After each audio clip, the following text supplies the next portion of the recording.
Bonjour Madame l'ambassadrice. Emmanuel John, président de Endagram. Très heureux de vous. Oui, je suis là il y a longtemps. Oui, j'étais là. On avait eu la chance de parler un peu et même d'envisager. Je vous avais dit que je connais bien. Enchanté. Grand traducteur. Ça va bien, merci beaucoup. Alors vous avez tous mes collaborateurs. Vous voulez faire votre connaissance. Et ici, comme la règle, c'est ouverture. Alors chacun d'eux fait avec nous. ENDA, c'est un réseau de personnalités, d'organisations. Et chacun d'eux porte une thématique quelconque, un engagement quelconque. Et chacun peut dire en 2 mots suffisants. Sinon, ce que j'ai à vous dire, bienvenue à Endagram. Regardez la carte. Ah, vous avez... Parce qu'il doit aller à l'aéroport. Parce que le Air Sénégal. Bonjour madame. Dominique. Vous étiez à Signature, à Basque? Non. Oui. Nous avons vu à la période. Ah non, c'était pas à la période. C'est à l'aéroport. À l'aéroport. Oui, nous avons... Ah ouais, bon, tu vois, il fait pas... Je m'excuse, mais j'ai l'avion dans 1h30. Mais ils sont aussi à l'avion. Non, c'est pas le même vol. Mon vol, il est à 16h. Mais on a avancé le vol à Paris. Vor das wieder 2 Minuten, 2 Sätze. Wenn wir noch rübergehen, noch bis nach der Stelle, sehr. Das ist das ganze Team und die wollen das sollte dann noch kommen. Österreicher. Bauer, ja. Österreicher Abendgäste.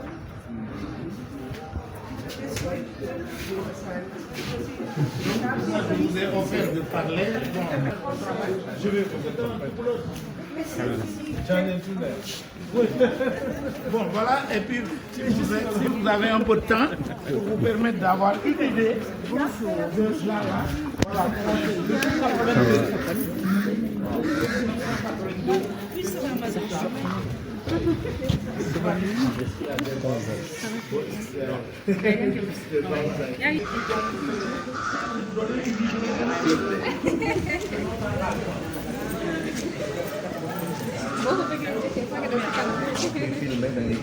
De l'ingéniosité populaire.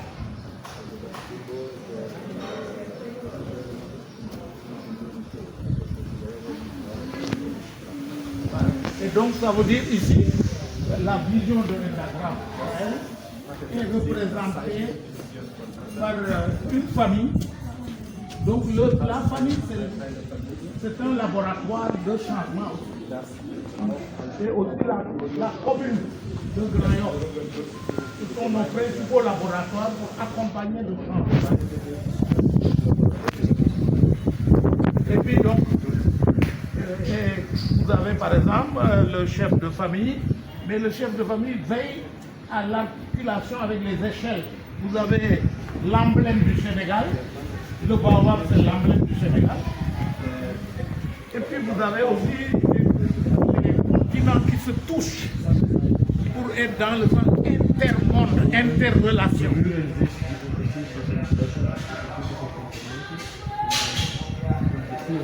Et de quoi parle-t-il? Quel est le défi le plus? C'est le vivre ensemble, ce qu'on appelle Nyofan. Vivre ensemble.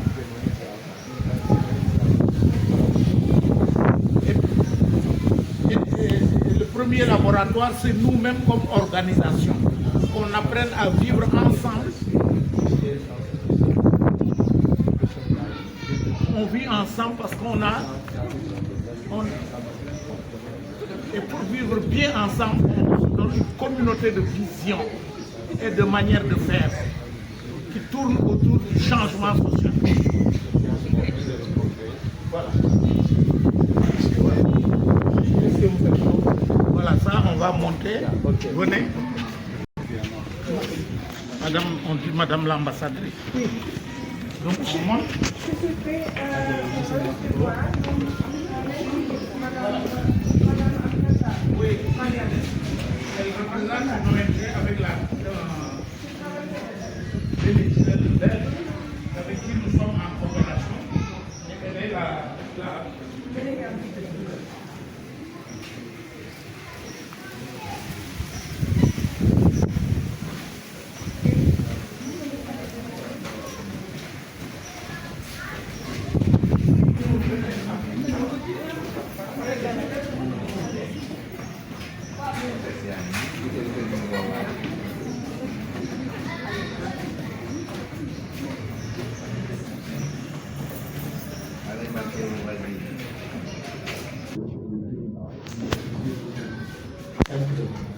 Et dans tous ces pôles, Thiès, Dakar et Thiès, maintenant, ça c'est le pôle, et vous avez des différentes entrées.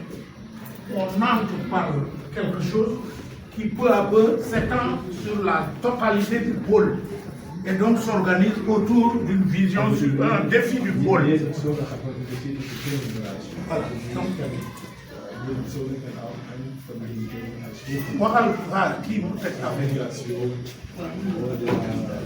voilà.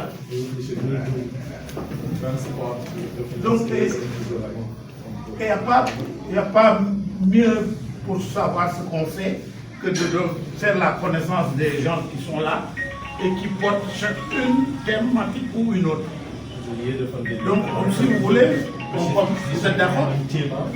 Genau nachzeichnen, was denn da hier tatsächlich You can begin. Digo para o transport, qu'est-ce que vous faites concrètement? Concrètement, on accompagne la gouvernance du transport. Et une gouvernance participative du transport, parce qu'il y a une multitude d'acteurs dans le transport. Et dans le cadre du transport, depuis 60 ans, les besoins sont portés par les transporteurs artisanaux, les cars rapides.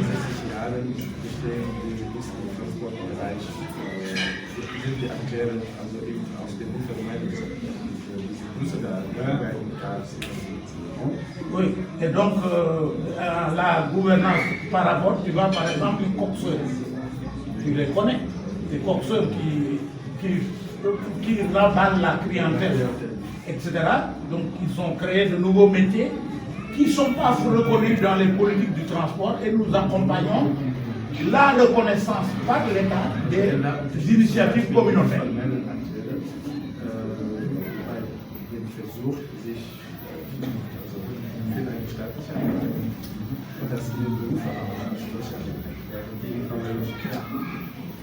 Das gibt es mal in den Prozess. Nein, nicht unbedingt. Das heißt also keine vollständig eingetragenen Unternehmen, die dann also irgendwie nicht sichtbar sind und auch keine Marktzugang zu den Märkten. Und auch zum Beispiel Donc on accompagne le dialogue entre les porteurs artisanaux, transporteurs artisanaux, l'État du Sénégal et les différents acteurs privés du transport.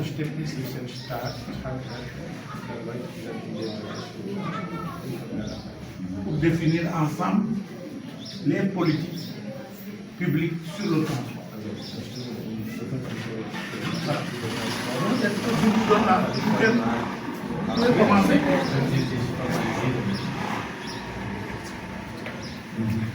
Voilà. Donc, est-ce que vous...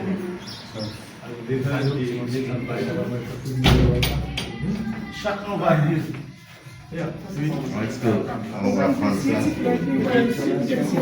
On peut les inviter à s'asseoir. Können wir uns sitzen? Können wir uns mal hinsetzen? Ja.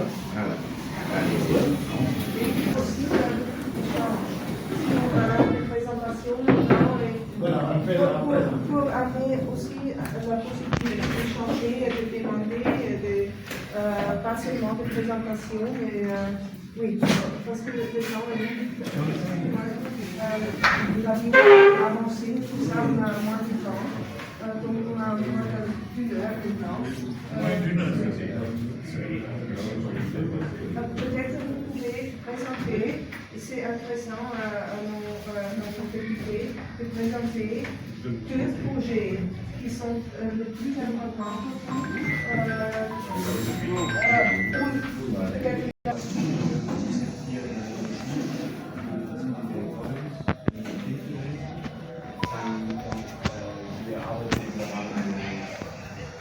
Digitalisierung sozusagen durchzuführen, weil viele Lehrer kein IT-Wissen haben. Und wir würden eben global zusammenarbeiten, um IT-Wissen an die Lehrer zu bringen, dass sie dieses IT-Wissen wieder dann an die Schüler.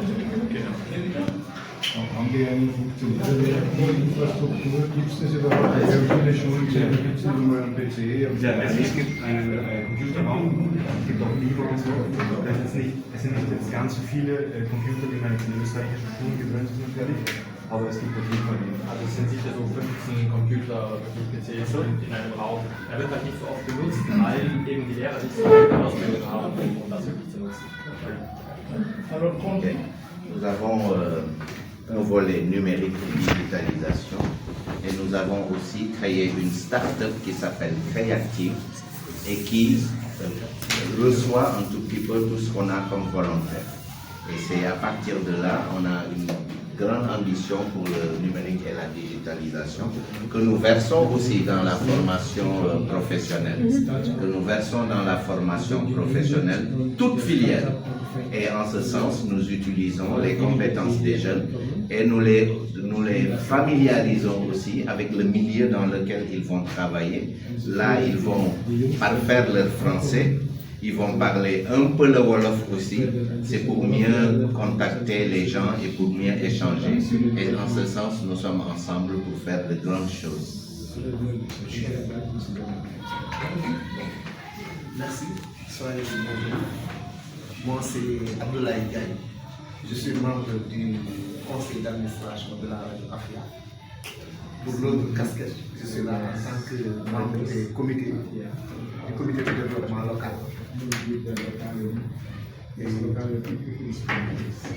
La gouvernance locale. Local, ça veut dire par rapport au quartier. Voilà. Ok. Ou commune. Commune. Pour la commune, oui, pour la commune de Grave. Oui, et à travers les quartiers. Das ist also das lokale für die Entwicklung der Gemeinde. Donc le développement de la commune, c'est par rapport à la formation professionnelle, gouvernance, santé, éducation et tout. Bref, de façon générale, citoyen. Moi, c'est M. Pierre-Olivier Moi, c'est M. Pierre-Olivier Faye. Je suis ingénieur en génie biologique et sanitaire, doctorant en génétique technologique. Je suis responsable du centre de santé communautaire.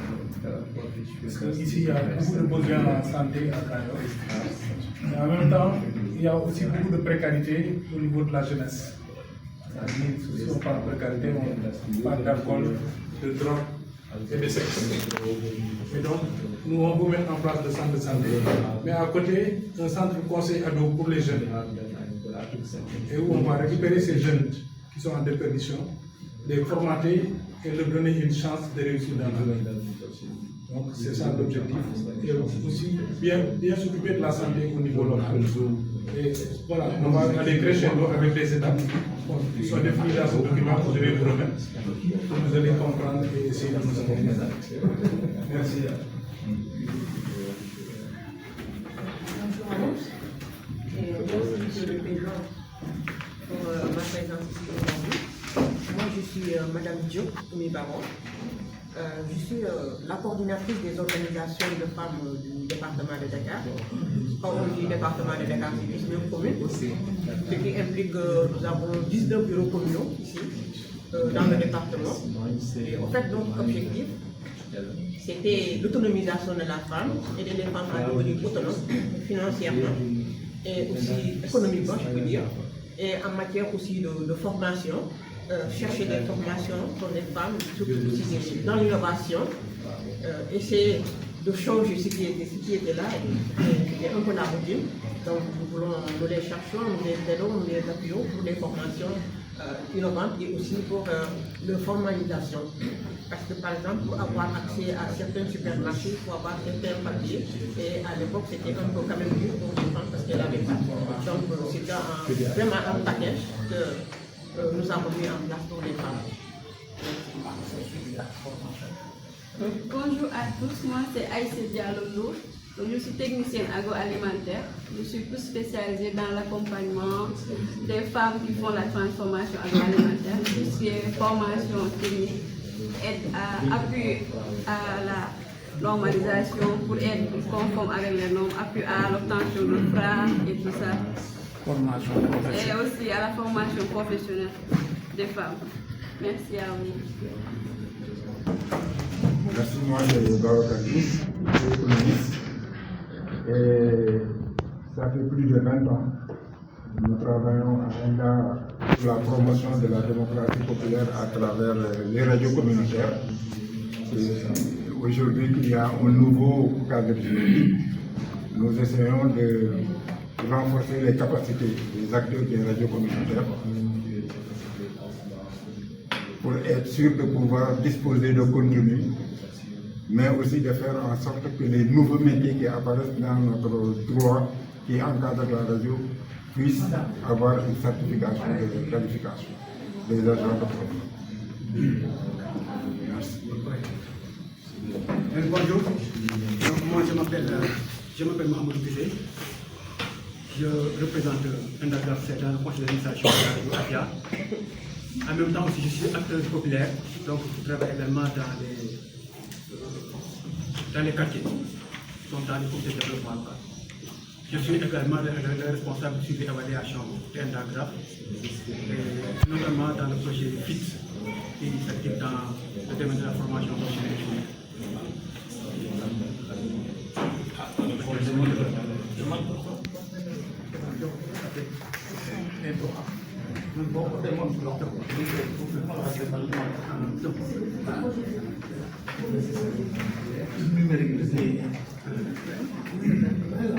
Bonjour, moi c'est Madame Awa Tam. Je suis la directrice de l'école élémentaire ici au marché Grand Yoff. Donc, bonjour, c'est Madame Tam. Je suis la directrice de l'école élémentaire qui est là, ici dans le quartier de Grand Yoff. Donc moi, je suis venue ici à ENDA pour un partenariat, d'abord avec l'école. Donc avec ce partenariat-là, ça m'a permis d'installer le numérique à l'école. Donc avec ce numérique-là, vu la situation donc, de l'école, avec le numérique, c'est mieux que les enfants apprennent. Donc on a démarré avec les enseignants. On forme d'abord les enseignants sur le numérique, après les enfants. Et on a un but bien déterminé. L'objectif, c'est de généraliser cela dans les autres écoles, dans l'IEF et surtout aussi ici dans le quartier, avec les enfants. Donc le numérique à l'école, c'est ça qu'on prône avec l'appui de ENDA. Merci. On peut aller aux questions que vous avez évoquées. Donc on peut aller, puisque le radio Armengo, et on demande formation professionnelle. Bonjour à tous, c'est une soirée, coordinateur national du projet du Sénégal. Voilà, alors nous, notre objectif, c'est un peu de rendre attractif le milieu de la formation professionnelle. Quand on est venu dans la zone sud, on a fait une petite caractérisation de ces milieux et on s'est rendu compte qu'il n'y avait pas autant d'engouement autour de la formation professionnelle. À la suite de ça, on s'est orienté sur les établissements de formation professionnelle en leur rendant beaucoup plus attractifs à travers des recrutements des jeunes qui sont issus au niveau des CFP, au niveau des milieux artisanaux, tout ça, les chambres consulaires, les chambres de métiers, ainsi que les chambres de commerce. Même aussi les jeunes des DARA, on les a recrutés, on les a renforcés en termes de capacité et à la suite de ça, on les a insérés dans les entreprises. Il y avait une sorte de deux cohortes, une cohorte qui était purement spécialisée dans l'auto-emploi et une cohorte qui avait choisi l'emploi salarié. Alors ces deux types de jeunes-là, on les a, à la suite du renforcement de capacité, on les a accompagnés en termes de kit de démarrage pour qu'ils commencent à travailler eux-mêmes. Et l'autre partie, on les a insérés dans les entreprises. Et à la suite de ça, il y a certains qui ont obtenu des contrats à la fin de leur stage. Voilà, et à la suite de ça aussi, il y a eu, disons, la démarche chaîne de valeur. On a accompagné les femmes dans la démarche de l'étape de production jusqu'à la vente de leur produit. Il y avait eu 60 femmes qu'on avait sélectionnées dans la région de Sédhiou. Et moi aussi dans la région de Ziguinchor, on les a formées, formalisées, tout ça. Et à la suite de ça, on les a renforcés en termes d'éducation financière, tout ça. Et à la fin du projet, on les a octroyé des équipements pour leur permettre d'être autonomes par rapport à leur travail. Voilà, c'est ça. Aussi, nous sommes focus aussi sur tout ce qui est chantier école, tout ce qui est concours des métiers. Récemment, dans les 4 régions, la région de Ziguinchor, Diourbel et Fatick, on a organisé des concours des métiers, c'est-à-dire on a sélectionné des jeunes. On avait lancé un appel à candidature. Voilà, il y avait eu plus de 500 dossiers, on a trié, on a fait le triage, et à la suite de ça, on a récupéré 25 dossiers. Et à travers ces 25 dossiers-là, il y avait 5 métiers qui étaient choisis dans chaque région. Par contre, pour Sédhiou, on avait choisi la couture, la plomberie, la transformation de produits agricoles, la restauration et l'électricité. Et pour chaque métier, il y avait 5 jeunes qui étaient sélectionnés et qui étaient appelés à faire des épreuves finales. Et le jour de l'épreuve finale, on a eu 5 lauréats, c'est-à-dire on les a mis dans des espaces de compétition. On a amené l'ensemble des équipements qu'ils ont besoin pour faire la pratique. Et il y avait des jurys, il y avait des coachs, il y avait l'ensemble des jeunes aussi qui étaient issus des centres de formation professionnelle, même des jeunes aussi qui étaient issus du milieu académique. Ces jeunes-là étaient venus et ils étaient en face de ces jeunes-là, tellement expérimentés, tellement qualifiés dans le métier. Et ils étaient en train de les voir pratiquer l'électricité et à la suite de la journée, à la fin de la journée, nous avons eu 5 lauréats dans la région. Ça veut dire qu'il y avait un lauréat en électricité, un lauréat en transformation de produits agricoles, un lauréat en TPA, culture, restauration. Et ces 5 lauréats-là seront appelés à concourir au niveau national. Ils vont rencontrer des jeunes, des autres 5 lauréats qui sont issus des 13 autres régions du Sénégal. Et ce sera la contribution finale de l'unité. Pour résumer notre travail, nous sommes purement orientés vers la formation professionnelle. On veut vraiment que les jeunes qui sont partout au Sénégal croient réellement que la réussite peut bien provenir du milieu de la formation professionnelle. Voilà. Donc peut-être qu'on peut arrêter comme ça la présentation. Puis vous avez dit que si vous avez des questions, parce qu'il doit prendre l'avion. Wie sind die Finanzierungsquellen derzeit das Staat von Senegal? Alors, ça, je une question à trait au financement. Est-ce que c'est le Sénégal qui vous octroie des moyens financiers pour que vous puissiez dérouler ces activités, ou bien comment vous financez? C'est une très bonne question. Très bonne question.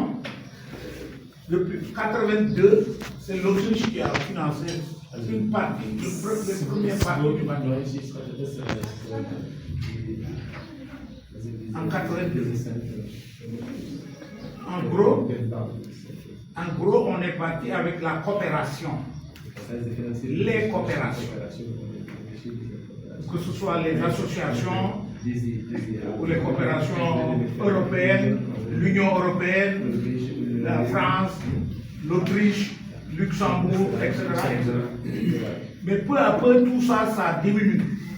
Et notre souci maintenant, c'est de changer de modèle économique, de centrer notre modèle économique non pas sur l'argent, le financement extérieur, mais sur nos capacités à produire des revenus. Et donc par rapport à divers, que ce soit le transport, que ce soit la santé, que ce soit dans l'agriculture, la transformation agroalimentaire, etc., nous mettons en place des projets où État est aussi entrepreneur.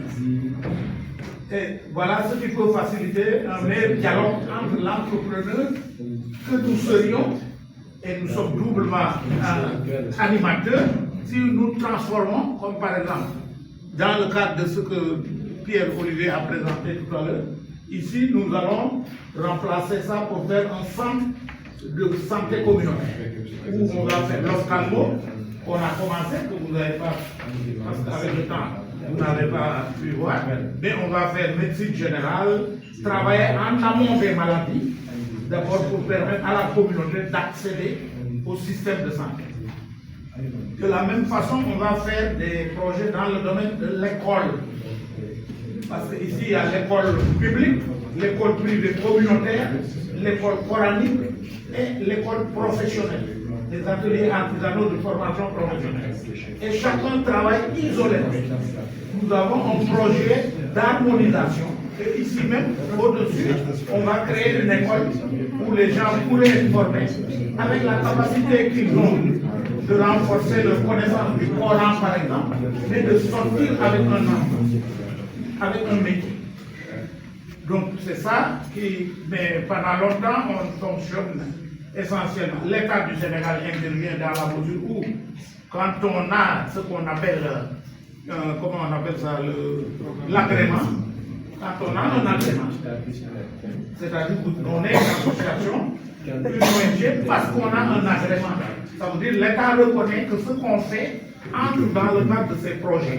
C'est pourquoi nous entrons nos dynamiques dans le découpage de l'État du Sénégal. L'agrément, c'est une habilitation. Et dans ce cadre-là, quand nous avons une habilitation et que nous proposons un plan d'investissement tous les 2 ans, l'État renonce aux taxations qu'il pourrait avoir.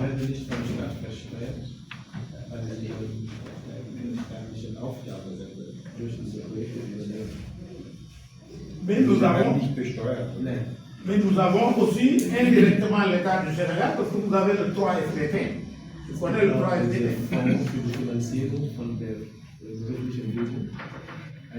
Donc l'État a,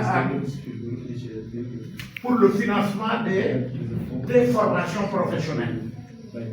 Et nous avons formé plus de 4000 jeunes ou femmes dans le domaine de l'école coranique pour que les jeunes sortent avec un métier, mais aussi dans le domaine de la formation professionnelle des femmes. Et le financement en général sur ces questions a été le 3 FPT. Le 3 FPT, c'est un fonds que l'État a mis en place dans lequel les entreprises... Le fonds de financement de la formation professionnelle. Voilà, 3 FPT. Voilà. Donc, sur le plan de la formation professionnelle, on est autant dans l'agroalimentaire, dans l'assainissement, dans la bijouterie, on a formé en bijouterie, dans différents domaines, l'agriculture, le maraîchage, l'électricité, le transport, etc., dans le but de les qualifier et qu'ils disposent. Quand vous parlez de l'électricité, c'est dans quel domaine exact? C'est réparation, solaire? Oui, c'est réparation, installation. Et aussi installation solaire. Solaire. On avait fait le biogaz, mais surtout le solaire. Voilà. Où est-ce que vous avez fait le biogaz? Le biogaz, on l'avait fait en Casamance. Avec la coopération autrichienne, on était très actifs en Casamance. Mais à Kolda ou? Non, pas à Kolda, à Ziguinchor. Dans la périphérie de Ziguinchor. Avec quelle organisation? C'était la coopération qui nous envoyait. Avec AGA?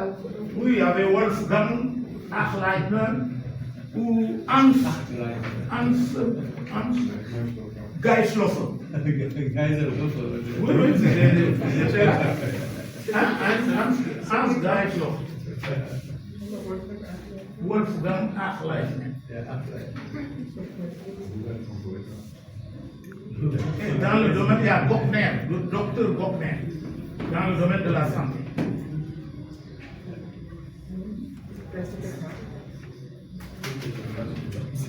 Et en Casamance, ça s'appelait avec ACAS.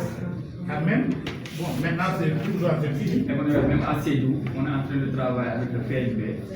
Essayer de développer des filières. Parle à lui, parle au tout le jeu. Oui. Même à Sédou, on est en train de travailler avec le PNB, c'est le Programme national de biogaz, en collaboration avec le Centre de formation professionnelle en industrie.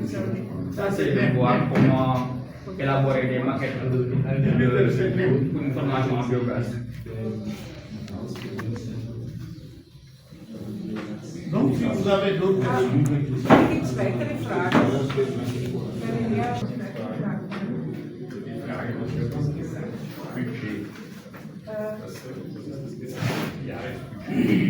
Quel est votre budget annuel global? Ici, oui, c'est variable. Il fut dans 7 milliards. Oui, et aujourd'hui, entre 1 milliard et 1 milliard. Früher waren das 7 Milliarden pro CFA. Heute zwischen 1,5 Milliarden.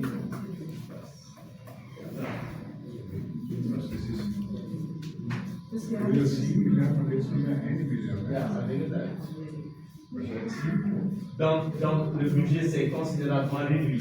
De 7 milliards, vous êtes passé à 1,5 milliard. Oui, c'est réduit pour 3 raisons. La principale, c'est que nous sommes un réseau. C'est-à-dire qu'on n'a pas tout centré. Et en même temps qu'on a une pépinière d'entrepreneurs, nous encourageons l'émergence d'autres organisations. Et on facilite leur accès au financement. Ça, c'est important. Donc, au début, tous les financements étaient centralisés ici. Et en facilitant l'émergence de nouveaux entrepreneurs, donc on a.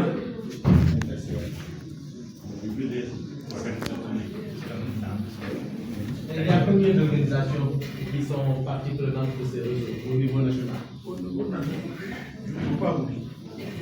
Parce que c'est systématiquement la démarche. Ça dépend quels critères tu te donnes. Nous avons produit directement. Mais vous travaillez, disons concrètement, avec combien d'organisations qui entrent dans ce financement-là, qui en bénéficient? Qui en bénéficient. Il faut regarder à travers la caisse d'épargne qui est là en bas. Tu finances beaucoup d'organisations de femmes. Ici, on a une banque populaire. C'est très intéressant à voir. Voilà. Bon. Et regarde, écoute-moi. Es gibt Einigungen finanzieren. Die machen so Mikrofinancierung. Voilà, ça c'est en bas. Mais avec ça, on a créé 50 caisses comme ça. Et ces 50 caisses ont généré beaucoup d'organismes, y compris les coiffeurs, etc. partout. Nous avons facilité dans toutes ces régions.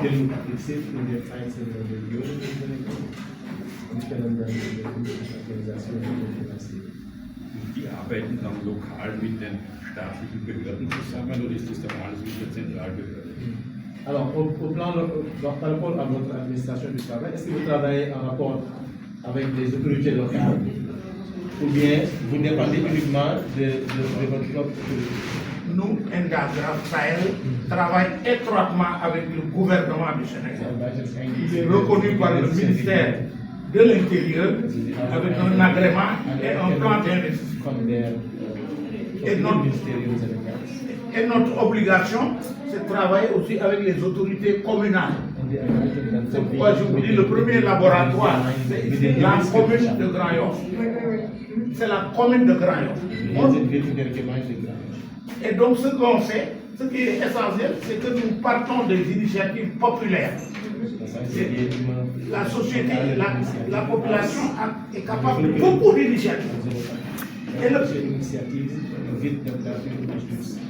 Et malheureusement, ces initiatives ne sont pas toujours reconnues par les politiques publiques.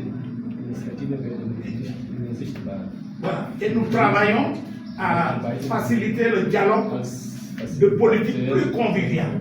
Discuter à la fois les porteurs d'initiatives et l'État lui-même. Depuis le foncier, depuis la caisse. C'est clair pour vous? Voilà. Donc ça, je vous ai dit que j'ai dit tout à l'heure, il y a des organisations.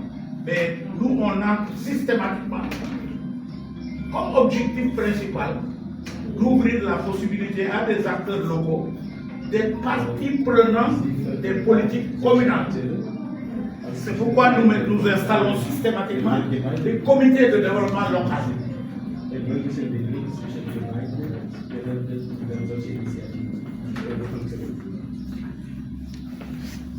Österreich unterrichtenmäßig, wenn die haben das jetzt hier sozusagen eine Ausnahmefall, also es gibt da solche. Und der Stellen auf der ganzen Welt, jedes Jahr kommt da Außensinger hin. Letztes Jahr waren vorletztes Jahr waren auch 2 da. Eine davon ist jetzt Jugendsprecher für die Union zum Beispiel und kommt schon regelmäßig. Patron, on avait prévu d'aller à l'école là-bas pour ces jeunes-là. Mais je pense que vous n'avez pas le temps, vous avez le temps. Ça dépend, quel temps. L'école, donc bien tu vas les amener. Een 10 uur, oui. Vous allez à l'école, ils vont vous présenter sa question.